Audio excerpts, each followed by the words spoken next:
Grâce à cet exercice d'expansion, nous créerons environ 1000 emplois hautement spécialisés ici à Rochambeau au cours des 5 prochaines années. Chaque portefeuille, sac à main et bagage produit ici dans le comté de Johnson sera fabriqué à la main et portera les symboles d'excellence enviés dans le monde entier. Les produits seront estampillés Made in the USA. Made in the USA. Rochambeau est finalement devenu l'un des sites les moins performants de la marque dans le monde. A priori, c'est un problème de savoir-faire. Il faut savoir que la plupart des sacs Vuitton sont toujours fabriqués en France, qui compte 19 ateliers.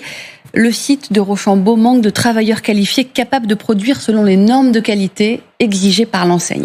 Sur place est notamment fabriqué le sac Neverfull, un grand classique de la marque, souvent monogrammé et vendu à partir de 1 500 € dans les boutiques françaises. Il a fallu des années aux employés du Texas pour commencer à fabriquer les simples poches du sac à main Neverfull, poches que vous voyez ici à l'image, si on regarde bien, a témoigné une source auprès de Reuters. Plus généralement, le personnel semble avoir du mal à manier le cuir. L'enquête révèle que les erreurs commises lors des processus de coupe, préparation, assemblage ont entraîné le gaspillage de jusqu'à 40% des peaux, alors que dans la profession, dans le secteur, le chiffre communément admis, c'est 20%. Donc c'est le double. C'est le double. Est-ce que ça veut dire que les sacs Louis Vuitton, donc fabriqués au Texas, sont de moins bonne qualité ?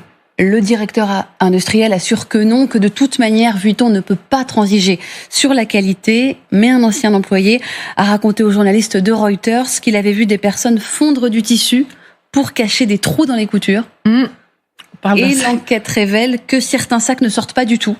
En fait, des modèles mal conçus, jugés impropres à la vente, qui sont déchiquetés sur place, transportés en camion pour être incinérés. Le cas LVMH est un cas tout à fait exceptionnel de par la qualité du travail qui est effectué et de par les produits de luxe qui sont vendus.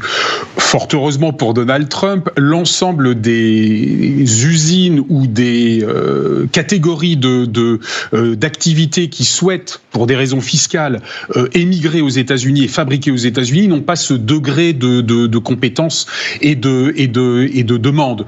Donc on peut estimer, on verra à l'usage, si la demande de réindustrialisation voulue par Donald Trump portera ses fruits, mais incontestablement, et vous avez raison, là on atteint une limite, c'est-à-dire que dans un cas de savoir-faire aussi important, eh bien effectivement que ce soit au Texas ou en Californie, puisqu'on veut ramener des personnels plus qualifiés de Californie vers le Texas, il y a peu de chances qu'on change grand-chose. 40% des sacs produits dans l'usine du Texas sont, je vais employer le mot comme ça, bons à jeter, c'est-à-dire non utilisables à la vente, au prix qui sont normalement les prix fixés pour l'achat de ce type de produits.